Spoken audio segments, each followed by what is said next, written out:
Ay mena kan günah ettim, Hudaydan utanyan, Hudaydan utansın tövbe girmella. Şeytan vasvas etdiya da sen Hudaydan utan dip.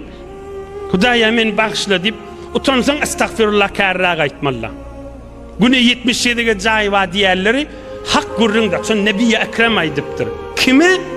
Peli salım, bidar günü va günah etmedin. Yönü yanlış ya, haydip bilenak, bay vaqdeş diye bir töfer oğlanlar aydiya da, ağlayas doğa edip diye, yeni yanlış bir şey günahını ediyas diye.